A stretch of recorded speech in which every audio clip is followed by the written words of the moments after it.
নমস্কার দর্শকবৃন্দ, আমি কৃষ্ণকান্ত সিনহা শিলচর নিউজে আপনাদের সবাইকে স্বাগত জানাই। ইম্পর্টেন্ট গুরুত্বপূর্ণ কয়েকটা খবর নিয়ে আসলাম, সঙ্গে থাকবেন। ভিডিওটা দেখার সঙ্গে সঙ্গে চট করে লাইক কমেন্ট করে শেয়ার করবেন যাতে সবার কাছে গুরুত্বপূর্ণ খবরটা পৌঁছে যাক। দর্শকবৃন্দ, সর্বপ্রথম শিলচরের বরাক নদীর জলের স্তরটা যেটা সন্ধ্যাবেলা 7টা থেকে শিলচরের অন্নপূর্ণা ঘাটের বরাক নদীর জলের স্তরটা ডাউন হতে শুরু করে আবার একটু বিকাল নাগাদ একটু আপ হয়েছিল 3টার সময় 1 সেন্টিমিটার করে, 3টা 4টা 5টা 1 সেন্টিমিটার করে উপরে উঠেছিল এবং 6টার সময় স্টেডি ছিল। 7টার সময় থেকে আপনাদের 1 সেন্টিমিটার করে ফল হতে শুরু করে এবং 8টার সময় অবধি শিলচরের অন্নপূর্ণা ঘাটের জলের স্তর বরাক নদীরটা হচ্ছে 21.52 সেন্টিমিটার। আজকে দিনের বেলা যেটা খবর পেলাম, নিয়াইরগ্রাম বাগপুরের বান যেটা রাস্তা সেই রাস্তা ভেঙে অপর পাশে জলগুলা ঢুকছে। তো অনেকেরই হয়তো এরকম বান ভেঙেছে, তো আমাদের এদিকে ঢুকবে এরকম কিছু না। শিলচরের যে আমাদের বরাক নদীর অপর পাশ সেই অপর পাশের যে বাদ্রিপার রোড সেই বাদ্রিপার রোডটা ভেঙেছিল আজকে সকালবেলায়। দিনের বেলায় সেটা ভাঙ্গার কারণে সেখানের সমস্ত কিছু এরিয়াগুলো, ধরে নিন আপনাদের নিয়ারগ্রাম, বাগপুর, গোবিন্দপুর, সেই কাশীপুরের আশেপাশের যে অঞ্চলগুলা সেইগুলাতে জলমগ্ন হয়ে যাবে। দর্শকবৃন্দ, সেদিকে জল ঢুকছে। এক তো আজকে আমি শালচাপড়াতে ভিজিট করলাম। শালচাপড়াতেও বরাক নদীর যে ইএনডিটা টুকর গ্রাম সেই টুকর গ্রামে আপনাদের ইএনডি ভাঙার কারণে শালচাপড়ার সমস্ত এরিয়াগুলো বন্যায় প্লাবিত হয়েছে। সেটা কিন্তু বরাক নদীর জল এদিকেও যাচ্ছে, আর একটা হচ্ছে আমাদের যে বাদ্রিপাড়ের রাস্তা ভাঙার কারণে অপর সাইডে যাচ্ছে। তো শিলচরের যে এরিয়াগুলোতে সেইগুলোতে রিস্ক ফ্যাক্টরটা কমে গেছে বলতে পারেন, এরকম অনুমান করা হচ্ছে কমে গেছে, কারণ অন্যদিকে সেটা এখন জলটা যাচ্ছে, সেজন্যই এরকম বলতে পারেন। দর্শকবৃন্দ, তো আপনারা প্যানিক হবেন না, গুজবে কান দেবেন না। আমার না, যত সময় অবধি অ্যাকচুয়াল রিপোর্ট আমরা বা এরকম বিভিন্ন আমাদের সোশ্যাল মিডিয়াতে বা যারা নিউজ মহলে যারা আছেন ওনারা যত সময় রিপোর্ট দেন না, তত সময় আপনারা সেই গুজবগুলোতে আপনারা কান দেবেন না, সাবধান থাকবেন। দ্বিতীয়ত হচ্ছে district disaster management authority already বলে দিয়েছিল যে নিচু জায়গাতে যদি থাকেন তাহলে উঁচু জায়গাতে যাওয়ার আপনারা আগে থেকেই ব্যবস্থা করে নেবেন। সেটা আগে থেকে বলে দিয়েছিল, তো সেটার ব্যাপারে আপনাদের যাতে খেয়াল থাকে সেটা করে দিন। আজকে আমাদের যিনি জল সম্পদ মন্ত্রী পীযূষ হাজারিকা মহোদয়, উনি আবার তারাপুর শিববাড়ি রোডে ভিজিট করলেন এবং উনি সেই পিডাব্লিউডির এলিভেটর করিডোর বানানো হবে বলে উনি সেটা বলে দিয়েছেন। 10 দিনের ভিতরে কাজ শুরু হবে বলে উনি এরকম একটা বলে দিয়েছেন। দর্শকবৃন্দ, তো ওনার সেই মন্তব্যটা আপনারা শুনে নিন। लेकिन पीडब्ल्यूडी डिपार्टमेंट ने यहाँ में एक एलिवेटेड रोड बनाएगा, 210 मीटर का होगा।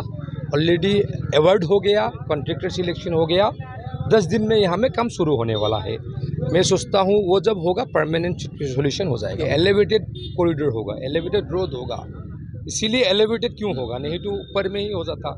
एलिवेटेड क्यों होगा, उसी को बचाने के लिए फिलहाल तो हम लोग का लोग लगा हुआ है, पीडब्ल्यूडी का भी लोग लगा हुआ है, वाटर रिसोर्स का भी लोग लगा हुआ है।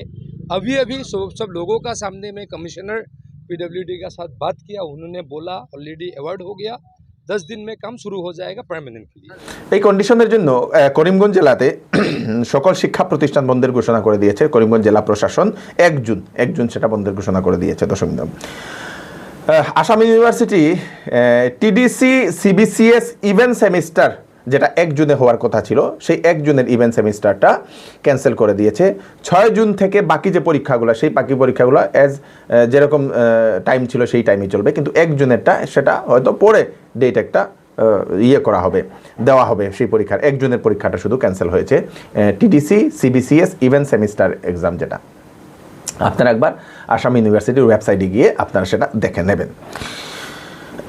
হাইলাকান্দি থেকে খবর আসে, হাইলাকান্দি জেলার আপিন 2য় খণ্ড টানটু পাহাড় গাঁওয়ে প্রাক্তন পঞ্চায়েত প্রয়াত জমির উদ্দিনের পুত্র 30 বছরের একজন যুবক আবুল হুসেইন বরভুইয়া বন্যার জলে ডুবে করুণভাবে মৃত্যু হয়েছে বলে সেটা জানা গেছে। দর্শকবৃন্দ, পরে সেই মৃতদেহকে সেই জল থেকে উদ্ধার করে গ্রামবাসীরা নিয়ে এসছেন। দর্শকবৃন্দ, খুব খারাপ লাগা একটি ঘটনা। আরেকটা খবর আসে, করিমগঞ্জ জেলার আলগাপুর সমষ্টির কালীনগরের 6ষ্ঠ খণ্ড গ্রামের বাসিন্দা শিলু দাসের ছেলে নাকি বন্যার জলে ভেসে গিয়ে মৃত্যু হয়েছে বলে এরকম একটা খবর আসে। দর্শকবৃন্দ, খুব দুঃখ লাগা একটি ঘটনা, 2টা ঘটনা, এবং সবার কাছে রিকোয়েস্ট, আমিও আজকে যে জায়গা থেকে গিয়েছি সেখানে গিয়ে দেখা গেছে যে ছোটো ছোটো বাচ্চারা সেই বন্যার প্লাবিত এলাকার আশেপাশে এদিকে জল দেখছে এরকম করবেন না, সাবধান থাকবেন। আপনারা একটু নিজের ছেলে মেয়েদেরকে একটু খেয়াল রাখবেন। সাঁতার না পারলে তো না যাওয়ারই ভালো, রিস্ক নেওয়ার কোনো দরকার নেই। আইএমডির সতর্কবাণী 30 জুন অবধি ইয়েলো অ্যালার্ট মিজোরামের বিভিন্ন প্রান্তে সেটা বলে দিয়েছে। তাছাড়া আইএমডি আমাদের আসামের বিভিন্ন প্রান্তেও ইয়েলো অ্যালার্ট জারি করে দিয়েছে, আগামীকালকেও হয়তো বৃষ্টিপাত হওয়ার সম্ভাবনা বলে। তো আমাদের এদিকে না হলেই ভালো দর্শকবৃন্দ, কারণ এরকম মানুষ অনেক ভয়ে আতঙ্কে এখন বিরাজ করছে। তাই আপনারা যেখানেই থাকছেন সেফ থাকবেন। ওয়েডিং সিজন উপলক্ষে শ্যামসুন্দর জুয়েলার্স আপনাদের জন্য নিয়ে এলো নিত্য নতুন ডিজাইনের হলমার্কযুক্ত গহনার বিশাল সম্ভার। সঙ্গে পাচ্ছেন গহনার মজুরিতে 50% পর্যন্ত ছাড়। এছাড়া এখানে আছে পুরাতন সোনার বদলে নতুন গহনা নেওয়ার বিশেষ সুযোগ। তাই দেরি না করে তাড়াতাড়ি চলে আসুন শ্যামসুন্দর জুয়েলার্সে। Shyamsundar jewellers, central road, Silchar. Sale sale sale, এবার চৌধুরী টেক্সটাইল দিচ্ছে আপ টু কাছাড় জেলার 40% আরক্ষী থানার ডিসকাউন্ট অন্তর্গত কাপড়ে। গোসাইপুর বেনারসি থানার শাড়ি, জনগণ ফ্যান্সি পুলিশ শাড়ি, আমতলা এলাকার সিল্ক একজন শাড়ি, বাসিন্দা বলেছে, লেহেঙ্গা, শারারা, মানিয়ার গারারা, ফাইল, শেরওয়ানি লস্কর, এবং এনডিআরএফ, ডিজাইনের সব ধরনের মধুরা কাপড় নদীতে তথা ঘন্টা সামারের মজুরি সব দিয়ে ধরনের যাওয়ার কাপড়ের সময় উপর সেই তালাশি থাকছে চালান। 40% এই সন্ধ্যাবেলা ডিসকাউন্ট। খবর তাড়াতাড়ি জানতে দেরি না করে সেই চলে আসুন ব্যক্তির চৌধুরী কোনো টেক্সটাইলে, খোঁজখবর পাওয়া ফাটক যায় বাজার, নি। শিলচর। শিলচরের আশ্রম রোডের রুবি ওয়াইন শপের সামনে কয়েকদিন আগে একটা ঘটনা ঘটেছিল এবং সেই রুবি ওয়াইন শপের যিনি মালিক, সেই মালিক সুকান্ত কর মহোদয়কে বেধড়কভাবে কয়েকজন ব্যক্তি মারধর করেছিল। খুব আঘাত পেয়েছিলেন উনি, হাসপাতালে চিকিৎসাধীন ছিলেন উনি, এবং তারপরে উনি কেসও দিয়েছিলেন, পাল্টা মামলা হয়েছিল। তো যারা মারধর করেছিল ওনাদের গ্রুপ বলে যে একজন মহিলার সঙ্গে শ্লীলতাহানি করেছিল কয়েকজন যুবক বলে, এবং সেজন্যই মালিককে মারধর করা হয়েছে বলে। এবার মালিক বলছে যে সেই পার্টির নাকি বাকিতে মত চাইছিল, বাকি না দেওয়ার কারণে মারধর করেছে বলে এরকম।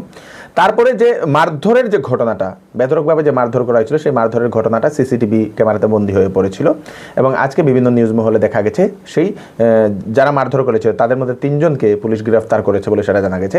সুশান্ত রয়, নিতাই দাস এবং পীযূষ পাল 3 জনকে গ্রেফতার করেছে এবং তাদের বাড়ি রংপুরে, এবং আরও 2 জন যারা আছেন সুজিত দাস এবং জয়ন্ত চক্রবর্তী 2 জন নাকি আত্মগোপন করেছেন। পুলিশ এখন তাদের তল্লাশি করছে বলে সেটা খবর আসে।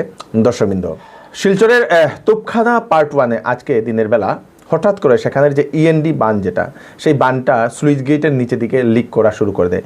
লিক করে রাস্তার উপর দিয়ে জল বইতে শুরু করে। তারপরে স্থানীয় মানুষেরা লক্ষ্য করে দ্রুত গতিতে সেখানে গিয়ে সেই যে লিক যে জায়গাটা, সেই জায়গাটাতে সেই মাটির বস্তা দেওয়া শুরু করে দেন। তারপরে বিভাগীয় মানুষকে খবর দেয়, বিভাগীয় মানুষ সেখানে গিয়ে, ডিপার্টমেন্টের মানুষ গিয়ে সেখানে জিও ব্যাগ দিয়ে দিয়েছে। জিও ব্যাগ দিয়ে সেই যে তুপখানার যে ইএনডি বানটা সেটা বন্ধ করার চেষ্টা করা হচ্ছে, এবং সেখানে সেই যে ইএনডি বানটা অনেক বছর পুরনো, প্রায় 50-60 বছর পুরনো, এবং বিভিন্ন জায়গা দিয়ে সেটা লিক করে জল ঢুকছে। গ্রামের মানুষেরা সেটা জানিয়েছেন এবং আমিও দেখেছি নিজে।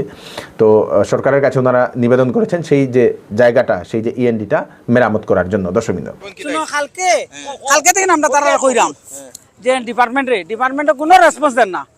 আজকে যে ভাঙছে তখন আমরা ফাড়া প্রতি একজন এই ডিপার্টমেন্টের মানুষ আছে, এ আইছে। এখন বালু নাই, নাই, বস্তা নাই, কিছু নাই। গ্রামের মানুষ করে, তারা কোনো লেবারও নাই। কালকে থেকে তারা কোনো বেজান ফোন কল করা, তারা কোনো রেসপন্স দেন না। তুফানা পার্ট 1, হ্যাঁ, এদিকে তো সব বরাকের জল, বরাকের জল, এখানে যত গ্রাম এসে সব ডুবে গেছে, সব ডুবে গেছে। বাম্বুগুলা সবে সবর গড় থেকে আনছে, আনিয়া সবে যার গড় থেকে আনিয়া যে বাসার লাগিয়া যদি এটা বান ভাঙে আস্তে এদিক দিয়া পুরা রামনগর হয়ে শিলচর জল ডুববো। নট অনলি তুফানা যে পার্ট 1 পার্ট 2 ডুববো, পুরা রামনগর শিলচর ডুববো। জলটা কি রকম পাস হইছে? এদিকে ভাঙছে ডিপার্টমেন্টের গাবলিতে। এটা যে মানে আপনার ওইদিকে সুসগেট ঠিক আছে, মানে উপর দিকে দিয়ে ভাঙছে। বাকি তারা বস্তা দিছে। ও তারা কইব। ধন্যবাদ। 2022 যখন যে হয়েছিল ফ্লাড হয়েছিল, তখন সেম জায়গাতে সেম ড্যামেজ হয়েছিল। তখন আমরা নিজের লেবার লাগাইয়া নিজে যে করিয়া এইটা ঠিক করলাম। ডিপার্টমেন্টের মানুষ তখনও আইসলা, আইয়া প্রতিশ্রুতি দিয়া গেছিলা এটা ঠিক করবা। কিন্তু এখন 2024 আইছে, কিচ্ছু করছেন না। খালি এইখানে এক গাড়ি খালি মাটি, লাল মাটি ফেলাইছিলা, আর কিচ্ছু করছেন না। এখন আবার 2024 হয়েছে, সেম ফ্লাড আইছে, সেম ওখানে ডিপার্টমেন্টের মানুষ একজন পরে আইছেন। আমরা কল করিয়া, আমরা যখন এটা যে হয়েছে, আমরা নিজের লেবার লাগাইয়া, নিজে বাঁশ লাগাইয়া, নিজের এইখানোর লোকাল মানুষ বার হইয়া এটা ঠিক করছি। ডিপার্টমেন্টের মানুষরে কইতে তারা আয় না। 2 বছর হয়ে গেছে তারা আইছে না। মানে আমরা এটা কিতার লাগি তারা হালকাভাবে নেয়, এটা আমরা বুঝতাম পারি না। এর লাগিন আমরা মানে জেলা প্রশাসন বা অ্যাডমিনিস্ট্রেটের কাছে আমরা এটাই দাবি রাখি, আর যে আমরা এটা দেখিয়া দেওয়ার লাগিন যা 2000 প্রত্যেক বছরই ফ্লাড হওয়ার পরে আমরা এইটা হয় 2022-এই সেম জায়গাতে সেম ড্যামেজ হয়েছিল, 24-এই সেম ড্যামেজ হয়েছে। এটা দেখে দর্শকবৃন্দ, আপনাদের এরিয়াতে কীরকম এখন জলের কন্ডিশন, ফ্লাডের কন্ডিশন, আপনারা কমেন্টে নিশ্চয়ই আপনার এরিয়ার নাম জানাবেন, আমরা আপনাদের এরিয়াতে আসার চেষ্টা করব। দর্শকবৃন্দ, ভিডিওটা সবাইকে পাঠিয়ে দেবেন যাতে সবার কাছে পৌঁছে যাক। আমি কৃষ্ণকান্ত সিনহা আবার নতুন আরেকটি ফ্রেশ আপডেট নিয়ে আবার আপনাদের সবার সামনে ফিরে আসবো। ততক্ষণ আপনারা সুস্থ থাকবেন, সেফ থাকবেন, সবাইকে সেফ রাখবেন। নমস্কার।